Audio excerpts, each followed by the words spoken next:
Hi. So I wanted to explain firsthand what we're doing in this day in the life short story. I have some things to show you. This stack of books is what I use to write my novel on, well, it's set in ancient Ireland, and it's on ancient Irish civilization. And can you see it? It's a lot. So creative writers in historical fiction or in fantasy genres especially do a ton of research. And we tend to research the government, the geography, the things that grapes stand for.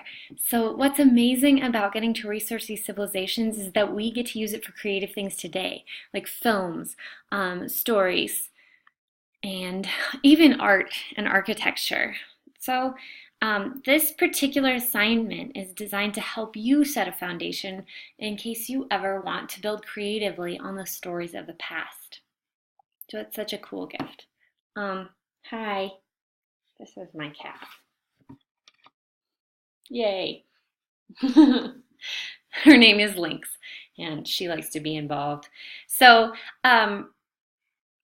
your story only needs to be 2 pages, but I've given you an example from one of my students from last year, and she really went overboard. She wrote 15 pages, but what she did really well was integrate the GRAPEES, geography, the religion, the politics, the economics, the social classes, all of those things.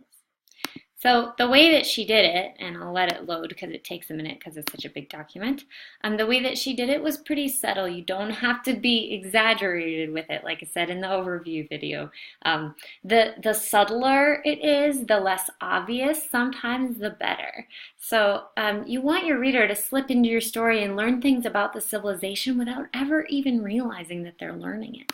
So now that it's here, great. So she has integrated information about the Nile. I woke to the chilling feeling of droplets of cold water dripping on my mud-caked forehead and the sound of a fresh, soft sprinkle of distant, rushing river waters lightly hitting the Nile with a plop. My eyes opened to see the bright sun, and the shine shows the god Atum at work. So Atum is it's their sun god, obviously.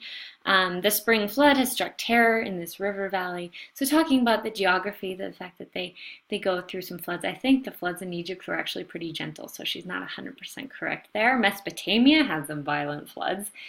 Like you all pointed out last week, their gods were angry at them a lot of the time because their rivers were angry and they tied the features of their gods to the features of their landscape. Here, they are working in the fields and they are herding cattle. That is considered economics. The way that they provide for their needs is economics. Economics is not just trade and it's not just money. It's any way that people meet their needs. Economics has to do with any resources. Social classes throughout the whole story, we can tell that these are fairly poor folks, but there are higher class citizens involved. There are sacrifices, an example of their religion. So I only annotated the first few pages so that you could see, hey, you can integrate these right away. You don't need to write 15 pages.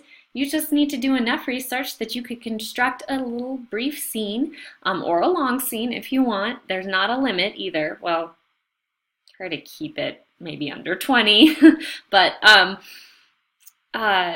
you can really do this in a couple of pages. And be sure to edit it, go through a proofreading process, have maybe your parents look at it or have each other look at it.